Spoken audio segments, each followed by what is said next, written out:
Hey guys, this week we've been talking about sea creatures, and so I wanted to read a story called Big Al and Shrimpy.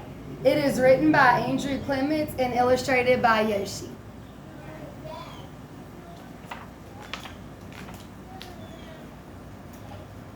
In the wide blue sea, there was a very clever fish named Shrimpy.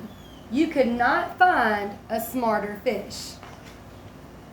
But Shrimpy was also very, very small. Shrimpy wanted to be like Big Al, but no one wanted to be friends with a tiny little fish like him. So Shrimpy was lonely and he cried little salty tears into the big salty sea. One day, all the fish said, "Let's play tag." Big Al said, "Me too." And Shrimpy said, "Yeah, me too." When the game started, Big Al was it. Big Al was fast, but he couldn't zigzag. He couldn't tag anyone except for Shrimpy. Then Shrimpy was it. Shrimpy was too slow. He couldn't catch anyone, but Shrimpy was smart. He waited in just the right place, and then he tagged Big Al. All the other fish said, "No fair. Shrimpy and Big Al are just tagging each other." So Big Al and Shrimpy had to leave the game. And that's when Big Al and Shrimpy became best friends. For Shrimpy, it was great to have a big, strong friend. Shrimpy could fly through the water faster than ever before. Shrimpy always had plenty to eat. And Shrimpy went new places with Big Al. One day, Shrimpy and Big Al went to the edge of the Big Deep.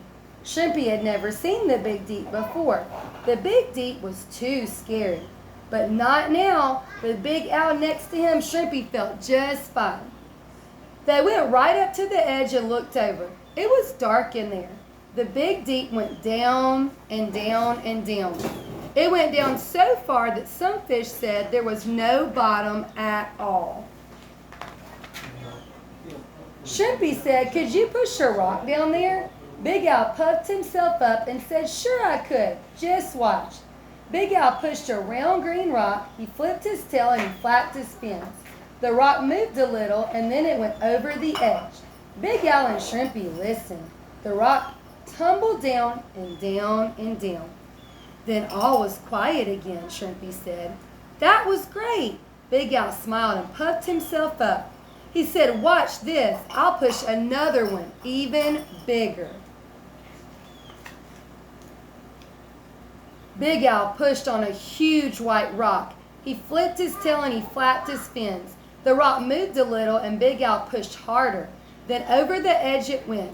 But Big Al said, "Oh no, help!" His fin was stuck in a crack on the rock. The rock went tumbling down into the Big Deep and Big Al went with it. Shrimpy was scared. He swam back to get all the other fish. "Come quick, we have to help Big Al." All the fish came to the edge of the Big Deep. One fish said, "We can't go down there. It's too deep and dark." Everyone was ready to give up, but not Shrimpy. He said, "We have to help Big Al, and I know how." Halfway down in the Big Deep, it was almost dark. Big Al saw a fish, and all at once, he didn't feel so big.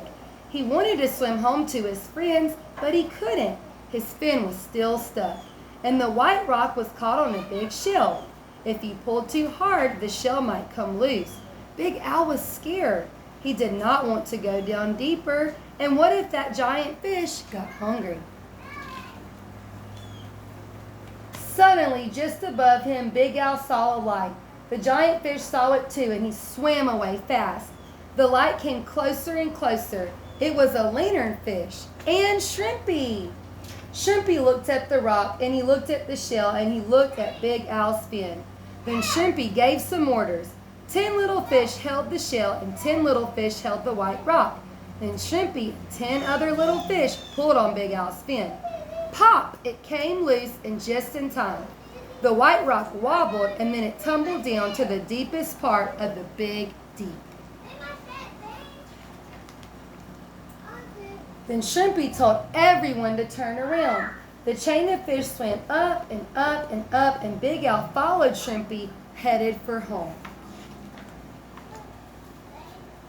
There was a party that night. Everyone was happy that Big Al was safe, but the guest of honor was Shrimpy, the little fish with the big ideas. I enjoyed reading that to you guys. I hope you enjoyed it. Have a great week. Bye.